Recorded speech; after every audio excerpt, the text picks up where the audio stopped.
It's the SaltCON podcast hosted by Meeple Nation. Episode 1. What even is SaltCON, you guys? What even is it?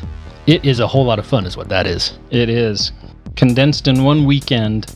Over a whole lot of fun. Over several months, right? With this, so there are multiple events that we're going to talk about. We'll do an overview of those. Technically, it's even a little more than a weekend.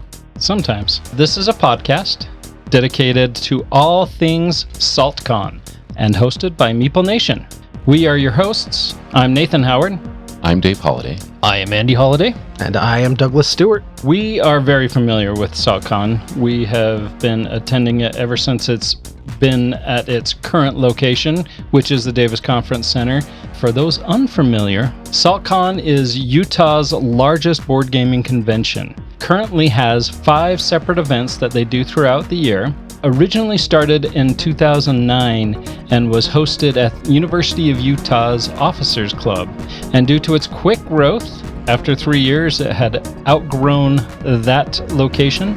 After that, moved to a hotel and then moved to another hotel until it finally found its home roots.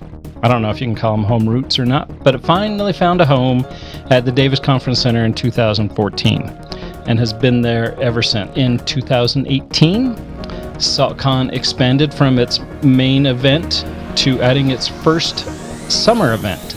This was called SaltCON Summer, and then the year after, they added a third event, which was SaltCON End of Summer. In 2022, after we all got over that pandemic, SaltCON took over BryceCon and changed it to SaltCON Bryce. And this year, 2025, they expanded that by one weekend, calling that Bryce Twice. That happens 2 weekends in a row. And so that's where we are currently with those 5 events. 2 BryceCons, the main show in the spring, a summer event, and an end of summer event. So what makes these events great for you guys? People and games. It's all about people and games. You know, there's a lot going on. There's a lot of events to attend, and we host a lot of those events as Meeple Nation. My daughters go to the SaltCON events. They get involved in far more events than we typically are able to because we're usually busy hosting. But I have a daughter that really likes the miniature painting and the vendors. I have one daughter in particular that loves to wander the vendor halls. Wander and just throw money left and right. Yeah, she does. She saves all year for SaltCON. Yep. So there's a lot of fun. There's a kind of a little bit for everybody who likes gaming. Like you said, the spring event is larger, so there are more vendors, ton of events. And then the smaller events, it doesn't mean that the smaller events in summer and end of summer and Bryce are less fun, because there's still a ton going on and there just aren't as many people. So that could be a good thing for some and maybe less of a good thing for others. You know, those smaller events like you talk about, it doesn't mean they're any less fun. Bryce is my favorite. Yeah. Until spring, and then SaltCON Spring is my favorite. And then SaltCON Summer becomes my favorite. Oh, but end of summer never is your favorite because you never go. Because I don't go to that. So you can't say that. My favorite SaltCON event is always the next one coming up. Yeah. Because I'm always eager, anticipating the fun that is to be had. You know, it's interesting. Oftentimes when I'm telling people about the convention or showing them pictures, I will have them ask me, why a convention? Why not just stay home and play games for a weekend? And it's like, yeah, we technically could, but the number of games that you can be exposed to at a convention, first of all, is amazing. They have a whole library there. People are teaching new games. People are running games. People, you know, especially you guys, when you're preparing and planning for those, half of the games you guys host, I want to jump in and play. There's a lot of real excitement and fervor about the games themselves, but you can't find better people to play with than at a convention, and the people we get to rub shoulders with, the new friends we make every convention. I mean, you know, we've talked about this a little bit on the Meeple Nation podcast, but Greg, one of our regulars at game night, we met him at the convention, and he's awesome. He brings his daughter. He's brought his wife to some of our game nights, and we've become really good friends. There are others who we've, you know, developed these friendships and these relationships with because we've gone to the convention, and there's just so many amazing people, all united in their love for board games, and it's fantastic. Every single convention, I meet fun people and have great experiences that I would never be able to have just at home.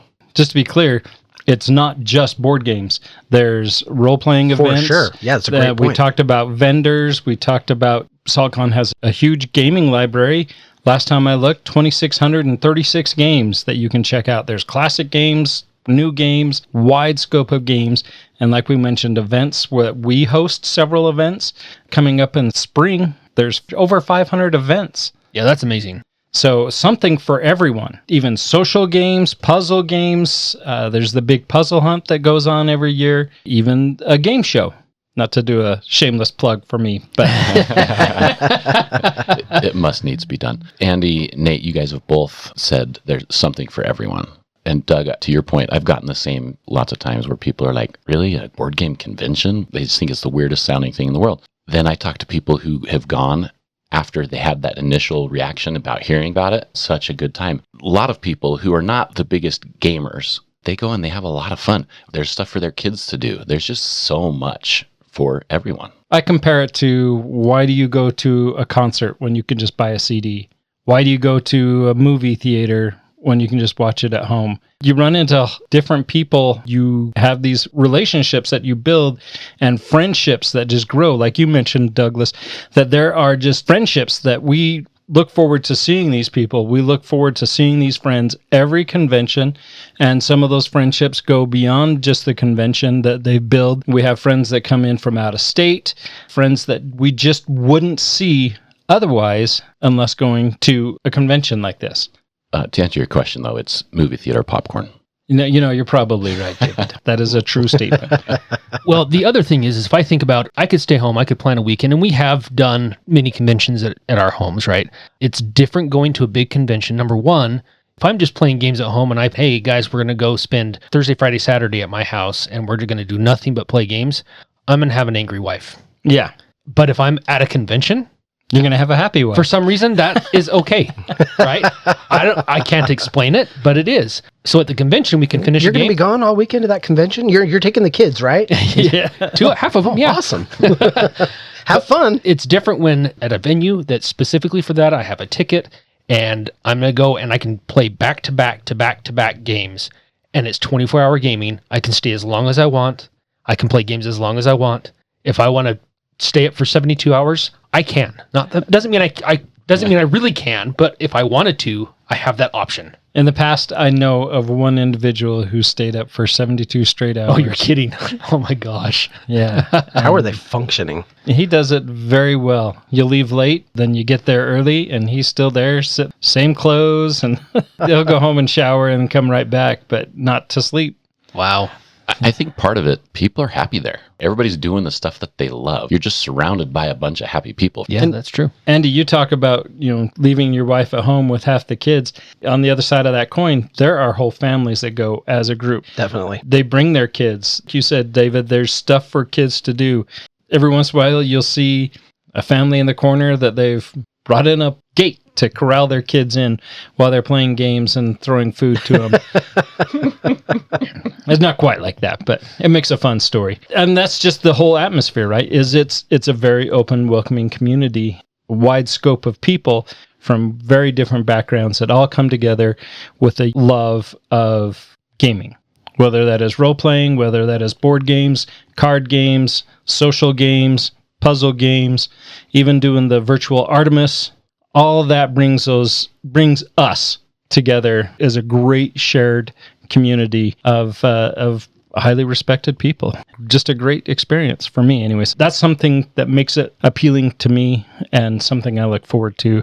Like you said, David, the next con I'm way excited for. Fantastic. Do we want to start breaking some of these conventions down? So people might be tuning in. They might have questions about, hey, which one of these should I plan on attending? How long are they? What time of year are they? Some of it's a little in the name with spring and summer and end of summer. But let's hit on that a little bit. Yeah, but what specific dates are we talking about? Should we start with SaltCON Bryce? Yeah, let's start at the first of the year. Yeah, first of the year. Technically, this one's already past us. We went and had a great time. The whole SaltCON Bryce twice thing is new this year. Yes. So that's the 5th event that just got added. And it's because there was so much demand for SaltCON Bryce. The convention is like 250 to 300 people. All gaming, they really don't plan events. There is a library there, but it's a little smaller. It's at the mouth of Bryce Canyon at the Ruby Inn. Such a fantastic experience. The hotel is really nice. People can go hiking and spend time in the outdoors if they want to get away for a little bit. The convention hall is set up very well for games, and you can just go and play without a lot of stress or headache or hassle. That was such a popular notion for people that they were like, okay, well, we got to open up a whole nother weekend for it. Because it sold out within 20 minutes. Within 20 minutes. Yep. Yeah. High demand for that. There are events that are scheduled at Bryce and scheduled at Bryce twice. They had several they have envoy tournaments that were there and some qualifiers, get you a seat at a later tournament as well. They did have some scheduled social events, and I believe somebody was playing Blood on the Clock Tower. I remember seeing that once. Very intimate. But all very low key compared Yes. to the other conventions. Yeah. It's all little, it's all very toned down from what you normally experience. And like you said, the place is very intimate. 2 rooms, any place else that you can find. You're out in the middle of nowhere. Well, I guess not nowhere. You're out in the middle of Bryce Canyon.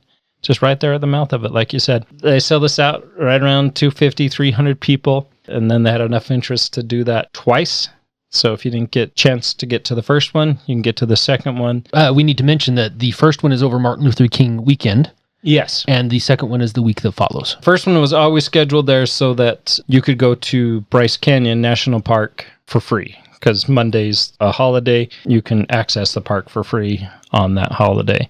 Bryce twice, you don't get that benefit. Still worth your time to go check it out. Wintertime, there wasn't any snow this year, but the Bryce Canyon is beautiful with the red rock and the white snow. Yes, it is. Fantastic pictures from our first SaltCON Bryce. All right, so that's the smallest event. Yes. Bryce and Bryce twice. From there To the largest. to the largest event. And The this big one, show. The big show, yes. This one is always the first weekend in March, which often overlaps to the last days of February. And this is a 4-day event. Bryce is a 3-day event, Friday, Saturday, Sunday. SaltCON Spring is Thursday, Friday, Saturday, Sunday. And one thing that we didn't mention, a theme across all of these, is there's a SaltCON library, and there is open 24/7 gaming. I guess not 24/7, 24/3 and 24/4. Right. But all day gaming. So you can come and you can stay and you can play. The library closes, but the convention hall is open. No one's going to kick you out. But the big show, we go from 300 people to 2,500 people. Big difference in attendance. This is at the Davis Conference Center in Layton, Utah, just outside of Salt Lake for those not familiar with the geography. Yeah, this is the convention where we use the whole building, too. Yes, the whole conference center. 4 days, like I mentioned, starts Thursday, 9 a.m. and goes till Sunday, I believe, 7 p.m. The big vendor hall, ton of tournaments, like we already alluded to, like over 500 Events and tournaments. events and tournaments and such. I always love the vendor hall. Davis Convention Center, they have 2 rather large sort of assembly halls. One is bigger than the other. For spring, the large one they use for all the gamers. That's where all the tables and the stage and all that kind of stuff is. And then the slightly smaller, but still very large hall is set up for all the vendors. They really bring in some very fun vendors. In fact, you're talking about your daughter blowing all of her money. I have one daughter who doesn't really like to play games, but she loves to go to spring SaltCON because she will spend all day shopping. Once every hour or so, she'll pop in and just be like, "Dad, look what I found. This is awesome." Whether it's in a crazy cool set of earrings, an amazing metal dice that she finds like really cool stuff like that, or accessories, jewelry, necklaces. I mean, you name it, they've got all kinds of stuff. There are people who bring in their like 3D printed wares. They are so impressive. Some of the stuff that people make and just the creativity behind all of it. Honestly, it's kind of mind-blowing sometimes. I mean, seeing what people make for their D&D sets, whole ships and castles and layouts and all these things that you can go purchase, the monsters that they have printed out, the painting. I'm always blown away at how incredible a lot of the paint jobs are on some of the minis and stuff like that. And it's usually a lot of the same people who put on or participate in like the painting workshops and all that. There really is something for everyone in terms of playing games, RPGs, the vendors. You name it, there's an experience to be had there that's fantastic. That's the big event. What about SaltCON Summer? What's the big difference between those two? Well, like you mentioned, they only rent out half of the convention center. Last year, I believe the ticket sales were right around the 900 count range. It has a vendor hallway. Still, the library's there, still tournaments, there's still events, schedule stuff. We run stuff, with the exception of Bryce, we run events at all of these conventions. This is just much smaller and much more condensed, and it's only Friday, Saturday, Sunday. Other than that, it's a lot of the same stuff. It really is. Lightly whittled down version of SaltCON Spring. You'll find more tables available during summer and the next event too, end of summer. Spring, because there's so many people, table space does get a little bit limited, especially on Saturday. Sunday, you'll find tables galore. I actually had some coworkers that went to SaltCON. They're from out of town. They moved here for work. The gal had told me, yeah, we went to SaltCON. It was kind of like disappointing. A ghost town, yeah. It was like, when did you go? She's like, on Sunday. I'm like, oh, you got to go. Not on Sunday. You got to get the full convention experience. Go Thursday, Friday, Saturday, Sunday. Everybody's got to go back to work on Monday, so Yep. they gotta sober up. I think some people really like the fact that it's low key on Sunday. We have some friends that stay for Sunday, and it's actually Their a favorite nice day, yeah. Yeah, it's a nice way to wind down after a really busy convention. SaltCON Summer is the 1st of June. Then we have a drought of SaltCON for several months. And So long. I know, it sure seems like it. I feel like the wait between summer and end of summer is so long. Maybe it's just in my head. But then we go to end of summer. No, it's a real thing. It's longer for me than it is for you. You could change that, David. End of summer is over Labor Day weekend. Going to be very similar to SaltCON Summer. Yeah, almost identical Yes. experiences. We still have half of the convention center rented out, have the vendor hallway. There's still a spot to sell and buy games. There's still a big library to go and pull games out of and play. Lots of gaming tables, still plenty of events to participate in. About 1,000 attendees at the end of summer. Because it's the holiday weekend again, more people have that time free. And did we say that already? It's the Labor Day holiday for end of summer. We didn't mention that. Yeah, It is Labor Day weekend. So you will have more people that will stay on that Sunday. People still dwindle out on that Sunday. And this is also a 3-day event, so that would be Friday, Saturday, Sunday for end of summer. One thing we should mention, if you don't have 3 days to go to a 3-day event, you can actually buy tickets for just 1 day. Yeah, that's true. That is totally an option and allowed even. Feels blasphemous to not be there for the whole weekend, but you can absolutely buy a single day pass for all of these conventions. Actually, I think Bryce is all or nothing, but all of the others you can buy them 1 day at a time or everything. Another thing that we should probably mention too is sales for all of the SaltCON events. Whatever event is coming up goes on sale the Monday after the last event ended. For the most part. Spring overlaps Bryce. After spring, summer tickets are going to go on sale. And then after summer, end of summer tickets are going to go on sale. After end of summer, BryceCon is going to go on sale. And then a couple months after that, then SaltCON spring tickets will go on sale. They try to avoid overlap. They don't want to mess up tickets, saying, oh, well, I meant to buy a ticket for this and not a ticket for that. Bryce sells out so quick for them that it doesn't become an issue. For the most part, it's just as one event ends, tickets go on sale for the next one. And you talk about the drought between summer and end of summer, then you got, feels like forever from end of summer till Bryce. There's a lot that goes on at that time of the year, so I can kind of understand that. We sort of fill in with other conventions, so it eases the pain. Yeah. The SaltCON withdrawals. Yeah, we got to get a shot somewhere else. But SaltCON, for me anyways, is a big event to get together with friends that I'm not going to see otherwise, have good times with good people. But what about you guys? What is your big thought on SaltCON? I think it is an event that is very well organized. In the background, I don't think people appreciate the fact that it's always organized and well organized as it is. And I really think that adds to the enjoyment of everybody, having the structure in place that's there. But ultimately for me, I'm with you, Nathan. It's playing fun games with people that I love to hang out with. Lots of friends that we have made at these conventions, and it's great to see those people. And it's kind of a bummer when they decide not to make it at that particular convention, because you kind of look forward to seeing them. We get in contact with people, right? And we're calling them and texting them, why aren't you here? Yep, it's great games with great people. Kind of almost just geeking out over everyone's combined love for the hobby, rubbing shoulders with other people who love it as much as you and are excited about it as much as you, and also just being around all that creativity with the vendors and what people bring in. I love seeing the creative things that people create. Every single time, it's just a weekend of absolute fun, of people and games and creativity. It's awesome. There's an energy in the air for sure. Definitely. David? For me, it's the same, but I'm a people pleaser because I like to see people happy.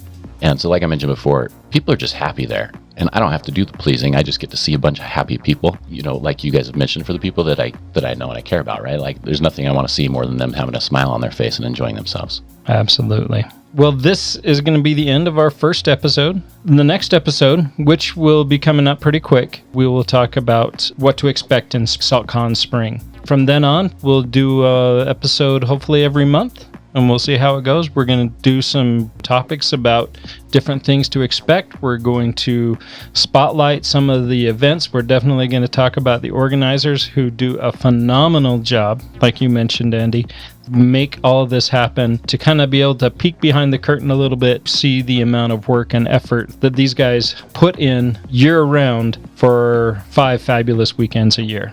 And so it's good times. We'll explore that. Join us next month as we talk about more SaltCON. Absolutely. And moving forward, if there are things related to SaltCON that you'd like to hear us talk about, or people you'd like us to have on, or particular areas of interest that you'd like to hear more about in regards to SaltCON, please drop us a line at meeplenation@gmail.com. Until next time. We'll see you at a SaltCON coming up.